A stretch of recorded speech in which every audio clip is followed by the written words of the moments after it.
So I tried syncing up MPC sample to Ableton Move to see how they pair together, and honestly, it's a pretty cool DAW setup, especially when you add an iPad for some synth and keyboard parts. So in this video, I'm gonna make a beat with this setup and explain how I connected it, what role each device has in the setup, and I will discuss whether it's actually worth the effort to use something like this, considering I'm not necessarily a DAW-less producer. So I'm sampling from the iPad, and I also use synths on the iPad that I play with this keyboard. And so audio from the iPad goes into Ableton Move, and audio from Ableton Move goes into MPC sample. And the laptop is just for recording the video, it's not involved in the process of making the beat. Oh, an MPC sample is the master clock, so when I hit play on MPC sample, Move sequencer starts running as well at the tempo of MPC sample, so they are synced. On MPC sample, I'm using Pad Bank B. Let me record this sample from the iPad.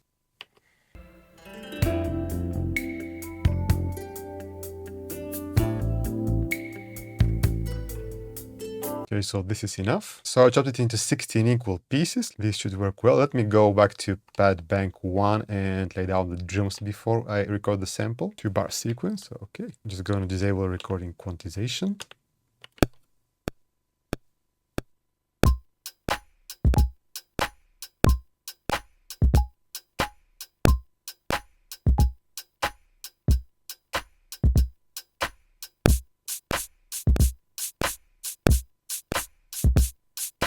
Gonna high pass the sample just to make sure there's no low end that's getting in the way.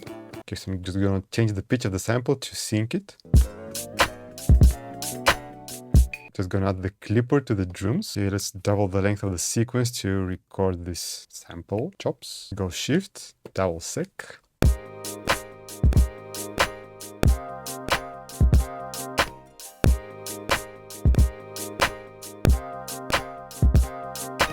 Oh, let me disable the compressor because it makes it pump in a really unpleasant way.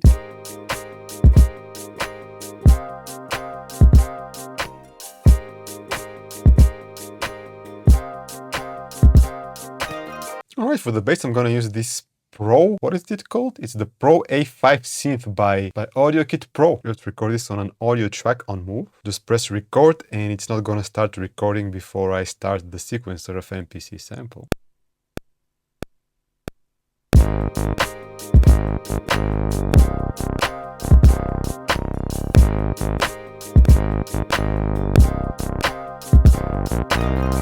Okay, just gonna add some additional low pass filter on Move.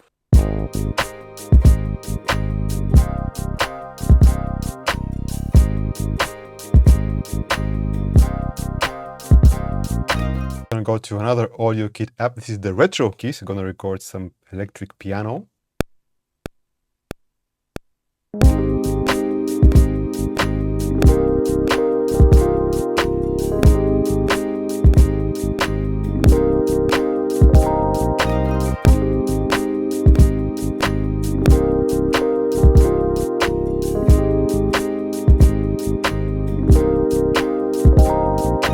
Alright, so I've got this empty drum kit on Move, just gonna load up a vocal sample. Okay, so I'm just gonna duplicate this to the next pad and change the starting point, kind of chop it up a bit.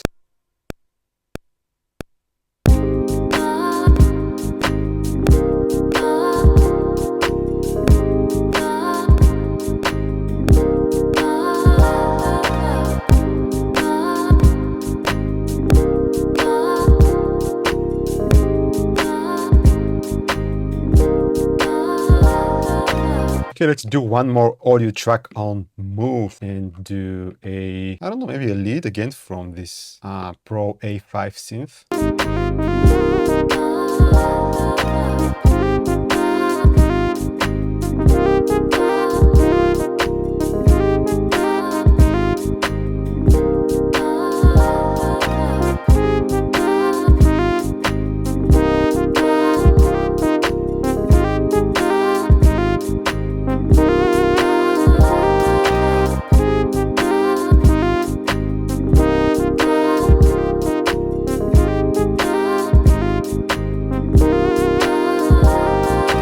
Let's add this glockenspiel maybe.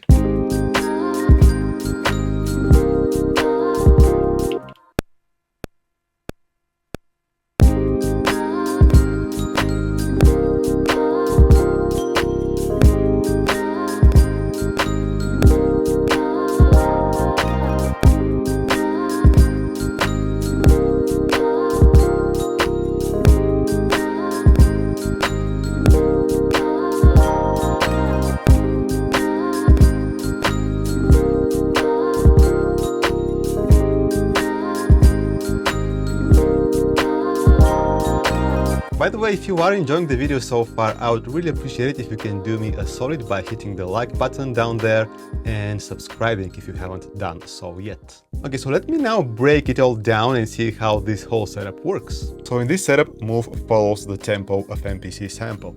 And to set up this, I go to Shift, MIDI config, and as you can see, MIDI port is set to external because I don't use the USB, I use the MIDI out port on MPC. MIDI sync out is set to MIDI clock, and on move we press Shift and the step 2 button to get to this menu, and MIDI sync we set it to in. And to show you how it's all connected, I need to reveal this horrible cable mess here. So you can connect MPC sample to move for the purpose of MIDI sync just with a USB-C to USB-A cable. However, I was also getting horrible interference because move is also connected with the audio out to the audio in on MPC sample. Maybe if you use an external mixer, you will avoid this issue. But for me, to solve this problem, I used this old-ass USB MIDI interface connected to move's USB-A port, and then with the 3.5mm MIDI adapter, I connect move's MIDI out to the MIDI in on this USB MIDI interface. I also have this USB-C hub where I connect my MIDI keyboard, and since I got this base model A16 iPad, I no longer use the old iPad Pro, but it also doesn't have a headphone jack, so with this USB-C hub, I'm also using this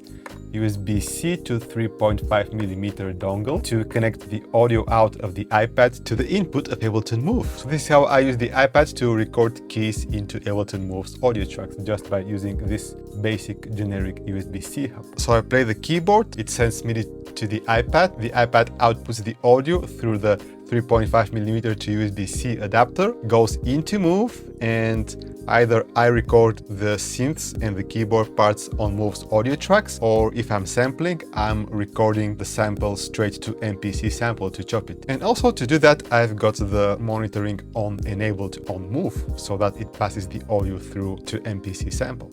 So this was just one way to use these together.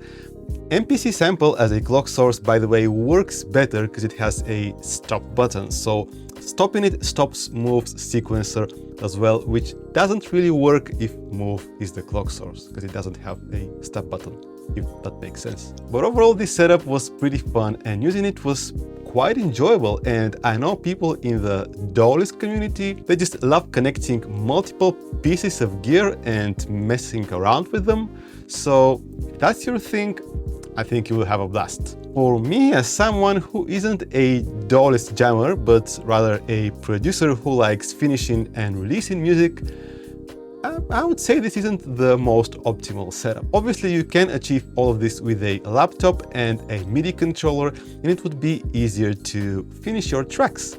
I mean, having your parts scattered on different devices, like in this case, my drums and sample were on MPC sample, and the other parts on Ableton Move, it creates a bit of a friction when it comes to transferring to a DAW, and also when it comes to creating multiple sections to your track, as you will have to change clips and sequences on both devices to test an arrangement. But on the flip side, it was refreshing for coming up with new vibes, as starting on the computer every time can get you stuck in a bit of a rut. So not a bad setup to take a break from the computer, but ultimately I don't want to encourage overconsumption. So if you only have one of these devices or another Groovebox, I would definitely not be trying to convince you to buy the other one. Or if you are considering getting either one of these, I have a full detailed comparison video and I will link it in the description box down below.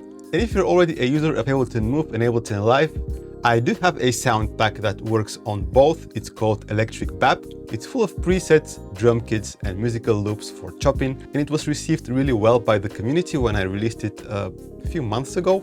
And buying it is also a great way to support what I do. Or for the best value, you can just get the complete heat bundle, which includes all my packs. But another free way to support the channel is to just hit the like button, subscribe, and I will see you in the next one.